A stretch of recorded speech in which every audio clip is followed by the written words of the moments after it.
بعض لوگ خامخواہ ہم سے بحث کر رہے ہیں، اس کی دلیل کہاں ہے، اس کی دلیل کہاں ہے، یہ کہاں سے ثابت ہے، وہ کہاں سے ثابت ہے، ان کو شب برات کے روزوں کے متعلق بڑی عجیب سی بات ہے۔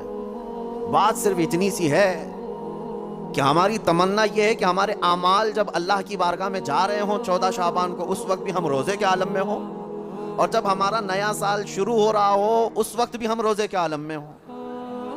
کیا یہ بہتر طریقہ نہیں ہے؟ اسی لیے بزرگوں کا معمول رہا کہ اس سال جو بھی چلا، جیسا بھی گیا، گزرا تو ہے، لیکن اخیر وقت کچھ ایسے اعمال کر لو کہ اللہ کی بارگاہ میں جب یہ پیش ہوں تو تمہارے لاسٹ امپریشن کو دیکھا جائے، تمہارے آخری اعمال کو دیکھا جائے کہ آخر میں یہ کیا کرتا تھا۔ اور ہو سکتا ہے اس آخری عمل کی بدولت اللہ تعالیٰ پچھلے تمام گناہوں کو معاف فرما دے۔ آج چونکہ یہ جو محفل ذکر ہے رمضان سے پہلے کی شاید یہ اب آخری ہے، میں سفر پر روانہ ہو رہا ہوں، اس میں اگلی 2 محفلیں ہماری نہیں آ پائیں گی، رمضان المبارک سے پھر انشاءاللہ ہوگی، لیکن آج میرے آنے کی خاص ایک وجہ یہی تھی، جبکہ میں مسلسل سفر میں ہوں، اسی وجہ سے میں آج یہاں پر آیا کہ میں خود اپنے لیے بھی اور سب کے لیے بھی 15ویں شعبان سے پہلے ایک ایسی محفل کریں کہ جو ہمارے اس گزرے ہوئے سال کے اوپر ایک ایسی مہر لگ جائے کہ اللہ اس محفل کی برکت سے ہمارے پچھلے گناہ معاف فرمائے۔ عزیزان گرامی وقار، میں بس مختصر سی بات عرض کروں گا۔ اللہ نے قرآن میں فرمایا ہے دوڑو اللہ کی طرف، ففروا الی اللہ، اللہ کی طرف دوڑے آ جاؤ، سابقوا الی الخیرات، نیکیوں کی طرف دوڑ بھاگ کرو، جتنا ہو سکے بھاگو۔ صحابہ کرام رضوان اللہ تعالیٰ علیہ مجمعین میں اس بات کا تو کمپٹیشن ہوتا تھا، وہ نیکیوں میں سبقت لے جانے کے لیے ایک دوسرے کے آگے بڑھنے کی کتنی تمنائیں کرتے، اور یہاں ہم کن چیزوں میں آگے بڑھنے کی ہوڑ لگی ہے دنیا میں، باقی نیکیوں کی طرف کتنے لوگ دوڑتے ہیں وہ سب کو پتہ ہے۔ اکثر کو تو یہ چاہیے کہ مجھے سب سے پیچھے والی جگہ ملے، نہیں، سب سے آگے بڑھنے کی تمنا کیوں نہیں ہے؟ سیدنا ابو بکر صدیق اور حضرت عمر فاروق رضی اللہ تعالیٰ عنہ کا معمول یہ تھا کہ حضرت عمر کہتے ہیں میں ڈھونڈ کر کے مدینے میں کچھ ایسی نیکی کرنا چاہتا تھا جو ابو بکر نہیں کرتے، کہیں پر بھی ان کے برابر ہو جاؤں یا ان سے آگے بڑھ جاؤں۔ بڑی مشکل سے حضرت عمر کو ایک گھر ملا، ایک بوڑھی عورت جس کا کوئی نہیں رہتا تھا۔ حضرت عمر نے طے کر لیا کہ اس کے بیوہ عورت ہے، اس کے گھر کا سارا کام میں کر دوں گا، کسی کو پتہ بھی نہ چلے، نیکی کا کام ہے۔ وہ فجر میں نماز کے بعد جا کر دیکھے تو اس عورت کا سارا گھر کا کام پہلے سے کیا ہوا ہے، جبکہ وہ بستر سے اٹھ نہیں پاتی، اس کے گھر کے برتن، اس کا بستر، سب کچھ صاف ستھرا ہے۔ دوسرے دن آ کر دیکھے وہی حال تھا۔ حضرت عمر کہتے ہیں تیسرے دن میں اذان فجر سے پہلے ہی چھپ کر دیکھنا شروع کیا کہ آخر اس کے گھر کا کام کرتا کون ہے۔ کہا ایک چادر اوڑے ہوئے ایک شخص آیا، گھر میں داخل ہوا، جھاڑو لیا، جھاڑنے لگا، ساری چیزیں ڈھنگ سے رکھنے لگا، اذان ہونے لگی، وہ اس عورت کے گھر سے باہر نکلنے لگا۔ حضرت عمر کہتے ہیں میں قریب جا کر چادر ہٹایا تو ابو بکر صدیق تھے۔ پھر کہا ایک یہ مثال، حضرت عمر کہتے ہیں میں کبھی آگے بڑھ ہی نہیں سکتا، میں جہاں کوشش کرتا ہوں اس سے پہلے حضرت ابو بکر پہنچے ہوئے ہوتے۔ جب آپ کی خلافت کا وقت تھا تب آپ نے اعلان کیا، حضرت عمر فاروق نے، کوئی ایسی نیکی جو ابو بکر کرتے تھے اور میں نہیں کر رہا ہوں تو لوگوں مجھے بتا دو تاکہ میں برابر ہو جاؤں۔ کسی ایک صاحب نے کھڑے ہو کر کہا حضرت ابو بکر جب خلافت کرتے تھے ان کے زمانے میں وہ سب کے حقوق ادا کرتے، لیکن روزانہ وہ دوپہر کے وقت اپنے ہاتھ میں توشادان لے کر جنگل کی طرف جاتے اور پتہ نہیں کسی کمزور یا کوئی معذور یا محتاج کو کھلا کر آتے، لیکن ہمیں یہ نہیں معلوم کس کو کھلاتے تھے۔ یہ حضرت ابو بکر کا معمول تھا۔ حضرت عمر نے کہا یہ تو مجھے بھی نہیں معلوم تھا، میں کل سے ہی یہ کام شروع کرتا ہوں۔ دوسرے دن حضرت عمر نے اپنے گھر سے توشادان لیا، روٹی سالن، اور لے کر اسی جنگل کی طرف چل پڑے۔ وہاں کس کو کھلاتے تھے کیا پتا، دن بھر ڈھونڈتے رہے، کوئی ملے، کوئی نہیں ملا۔ شام کا وقت قریب آ رہا تھا، ایک پہاڑ کی چوٹی میں ایک غار سے کسی کے ذکر کرنے کی آواز آ رہی تھی۔ حضرت عمر اس آواز کی طرف لپک گئے، دوڑ کر جا کر دیکھا کہ کوئی ہے یہاں پر مجبور۔ اللہ اکبر، جیسی غار کے اندر نظر پڑی تو دیکھا ایک ایسا شخص بیٹھا ہوا ہے جس کے ہاتھ بھی کٹے ہیں، پیر بھی کٹے ہیں، اور آنکھوں سے بھی بینا نہیں ہے، اندھا ہے، نابینا ہے۔ اتنی معذوری کے عالم میں اگر کوئی بیٹھا ہوا ہے اور غار میں، تو حضرت عمر کہتے ہیں مجھے تو یقین ہو گیا کہ یہی وہ بندہ ہے جس کو حضرت ابو بکر کھلایا کرتے تھے۔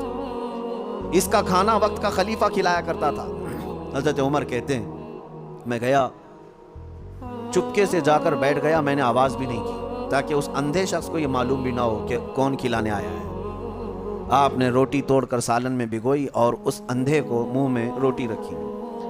جیسے ہی اس کے منہ میں روٹی کا ٹکڑا گیا وہ چیخ کر کہتا ہے آنے والے، کیا ابو بکر کا انتقال ہو گیا؟ کون آیا ہے آج کھلانے کے لیے؟ حضرت عمر کہتے ہیں تو اندھا ہے، نابینا ہے، تجھے کیسے خبر کہ آنے والا ابو بکر نہیں ہے؟ وہ کہتا ہے اس لیے کہ ابو بکر کو پتا تھا میرے منہ میں دانت نہیں ہے، وہ اپنے منہ سے چبا کر میرے منہ میں روٹی ڈالتے تھے۔ آج تو نے پوری روٹی اٹھا کر ڈالی تو مجھے سمجھ میں آ گیا کہ آنے والا ابو بکر نہیں ہے، کوئی اور آیا ہے۔ حضرت عمر کی آنکھوں سے آنسو آئے، باہر نکل کر کہتے ہیں قسم رب ذوالجلال کی ہے ابو بکر، آپ سے ایک قدم بھی میں آگے نہیں بڑھ سکتا۔ لیکن تھی تو دوڑ، سابقوا الی الخیرات جس کو اللہ نے فرمایا، یعنی نیکیوں کی طرف بھاگو، دوڑو۔ آپ کے اندر یہ مقابلہ آرائی اگر آ جائے، جس کو ہیلتھی کمپٹیشن کہا جاتا ہے، اس میں حسد نہیں ہے، اور اگر اس میں حسد بھی ہو تو نیکیوں میں ہے۔ رشک جس کو کہتے ہیں، جس کو فرمایا کہ حسد ایک جگہ جائز ہے، وہ علم ہے، یعنی اس کو اتنا علم ہے تو میں اور علم حاصل کروں۔ اگر کوئی 2 رکعت نماز پڑھ رہا ہے تو آپ کے اندر اس بات کی تمنا جاگنی چاہیے میں 4 پڑھوں۔ نیکیوں میں دوڑ لگاؤ، اور آپ کو پتہ ہے صدقہ دکھا کر دینا افضل ہے کہ چھپا کر دینا افضل ہے؟ سب کو پتہ ہے چھپا کر دینا افضل ہے نہیں، لیکن زکوٰۃ دکھا کر دینا افضل ہے۔ زکوٰۃ کو چھپا کر نہیں، دکھا کر دینا افضل ہے۔ کیوں؟ تم جتنا بانٹ رہے ہو دوسروں کو بھی ترغیب ہو، اس سے زیادہ وہ خیرات کرے گا۔ اس لیے نہیں کہ اپنے دیالو ہونے کا ذکر کرے کہ میں بہت زیادہ دانی ہوں، میں بہت زیادہ لوگوں پر لٹانے والا ہوں، فیاض ہوں، سخی، اس نیت سے نہیں، بلکہ اگر 500 کی نوٹ نکال کر کے دیا تو ادھر ادھر جو لوگ بیٹھے ہیں ان کے دلوں میں یہ شوق پیدا ہو کہ میں 1000 دوں، کیونکہ انسان کی فطرت ہے، وہ مقابلہ کرتا ہے، اور ایسے میں مقابلہ کرے تو بہت اچھی چیز ہے، یہ کمپٹیشن اچھا ہے۔ اور میں اسی بات کی ترغیب دیتا ہوں نوجوانوں کو بھی کہ آپ خود دوسروں کے متعلق بہت ساری چیزیں پوچھتے رہتے ہیں، بہت ساری چیزیں پوچھتے ہیں، کتنا کماتے ہو، نوکری کون سی ہے، کون سی کمپنی ہے، سیلری کتنی، پیکج کتنا، یہ سب سوالات ہیں۔ اور جب وہ جواب دیتا ہے میری کمپنی فلاں ہے، تنخواہ میری 50 سے 70 ہزار کی ہے، اور پھر سہولیات کیا ہیں، گاڑی آتی ہے، لے جاتی ہے، چھوڑتی ہے، یہ سب سنتے ہو، پھر دل میں یہ تمنائیں جاگنے لگتی ہیں میری تو 1 لاکھ ہونا چاہیے، میری کمپنی اس سے بڑی ہونی چاہیے، مجھے بھی ایسی سہولیات ہونی چاہیے۔ یہ جو تمنا تمہارے دل کے اندر آئی تمہارے پوچھنے پاچھنے کی وجہ سے ہی آئی۔ لیکن مجھے بتاؤ، کیا اپنے دوستوں میں کسی سے کبھی یہ سوال کیا کتنے ختم قرآن ہوئے؟ سال بھر میں کوئی جمعرات پیر کا روزہ رکھتے ہو؟ نہیں پوچھتے آپ، نہ آپ اس کی تلاوت قرآن کو پوچھتے ہو، نہ آپ اس کے روزوں کو پوچھتے ہو، نہ آپ اس کی نمازوں کے متعلق۔ میرے عزیزو یہ بھی پوچھتے، اگر وہ بندہ عبادتوں میں آگے ہے تو تمہارے دل میں بھی یہ تمنا آ جاتی کہ کاش میں بھی اس کی طرح سے اور آگے بڑھ جاؤں۔ میں یہ باتیں صرف اس لیے کہہ رہا ہوں کہ رمضان المبارکہ میں آپ سب کا یہی کمپٹیشن ہو جائے تو ہر ایک کا رمضان بہتر سے بہترین ہوگا، بہتر نہیں بلکہ بہترین ہوگا، بہترین ہوگا۔ عزیزان گرامی وقار، مجھے یاد ہے بچپن میں جب چھوٹے تھے تو رمضان میں روزانہ اسکول جانے کے بعد یہی چیزیں ہوتی تھی، تیرے کتنے روزے ہوئے، تیرے کتنے روزے ہوئے ہیں، ہر ایک کے روزے ہی ایک دوسرے کو پوچھتے رہتے۔